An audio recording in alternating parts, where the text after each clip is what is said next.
Thank you, Mr. Chairman. Dr. McCary, how many, let me start with this. What's the budget at CDC? Do you happen to know that? CDC, it's about $9 billion, sir. How about at NIAID? What's the budget there? $6 billion. 6 billion, 9 billion at CDC, 6 billion NIAID. What about NIH? What's the budget there? Between 42 and 43 billion. 42 and 43. So I do the quick math. That's like 58 billion dollars. That's annual, right? Annual. Okay. And you know how many people work at CDC? CDC and NIH together, about 30,000 people. 30,000. What about if you add in NIAID? You know how many that is? Or they're part of NIH as well, right? So 30. What was that number? That's right.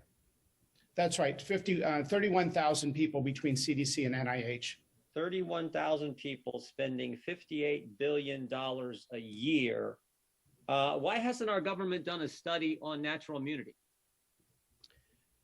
If I can be honest, Representative Jordan, I don't think they want to know the answer. It would undermine the indiscriminate vaccination policy for every single human being, including extremely low risk people. So how many Americans have got COVID since we've had this virus? Do you know? North of half of Americans, based on a Columbia University study that showed 1 in 3 had COVID at the end of last year, a year ago. So there's certainly a sufficient sample size to do a study, and there's 57 to 58 billion dollars. I mean, you could use some of that money to do a study, and then of course, you got 30-some thousand people who could conceivably do a study on a pretty fundamental question. Now, I think I saw in your opening statement that you're actually doing a study on natural immunity. Is that right? That's right. With private funding, Johns-Hopkins, my research team is doing a study. Okay, so there's no grant money coming from CDC, NIH, nothing like that? No, sir. And are any of these 30-some thousand employees helping you with your study? No, sir. Now, other countries, if I understand, I think this was in your opening statement as well, other countries have done this study. Is that correct?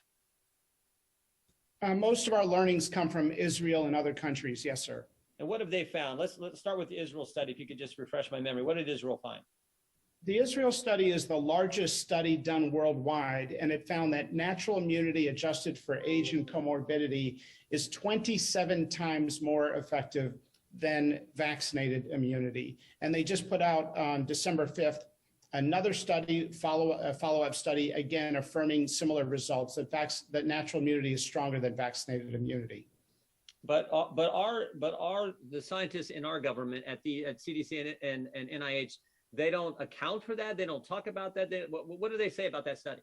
They never talk about it unless asked. But I would say that they are doing worse than being absent on the topic.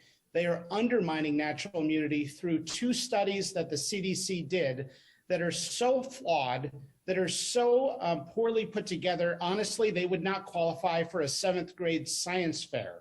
The results cannot be derived from the data.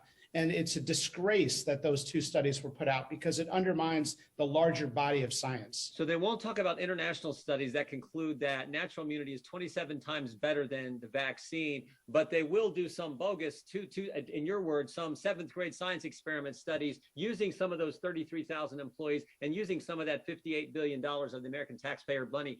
They will do that. That's right. Is that fair? That's fair. I will say their intention is noble, but just very paternalistic. That is, they believe, and from private conversations, that if they acknowledge natural immunity, some people may avoid vaccination and think, I'll just get the infection. We don't want people to do that, but we can be honest with the data and encourage vaccination at the same time. I think the American people, particularly the ones paying, this is their money, they expect honesty and transparency from our government. They don't expect to be deceived. So, I mean, this is what gets me. We can spend money. Some of that 58 billion and some of the resources at NIH and CDC can be used to fund gain of function research and give a grant to EcoHealth, who then sends some of that money to a lab in Wuhan, China. That's just fine, but we can't find any resources to deal with a fundamental question about natural immunity, and so much so that you have to go out and get private funding to do it yourself. right. The NIH spent twice as much money on aging research last year, the year of COVID, more than they spent on COVID research. This would be laughable if it wasn't so serious. And the implications when you think about these mandates and everything else that's happening, what it's doing to our economy, not to mention just being honest with the American people who, after all, it's their money.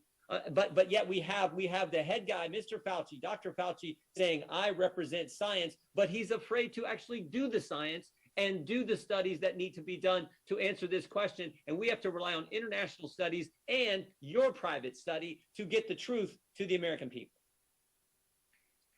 We've subjected 72 million children to intense restrictions for 2 years, yet we don't have the most basic research. We've never had an NIH funded study on masks in kids, and we've never had any information revealed by the CDC on whether or not any healthy child has died of Doctor, COVID. it's either they know the answer and don't want the American people, they know the answer and don't want the American people to know, or they do know the answer and are trying to hide it. I mean, it's like they know the answer, or they're not sure the answer, I should say, or they know the answer and are trying to hide it from the American people. It's one of those two.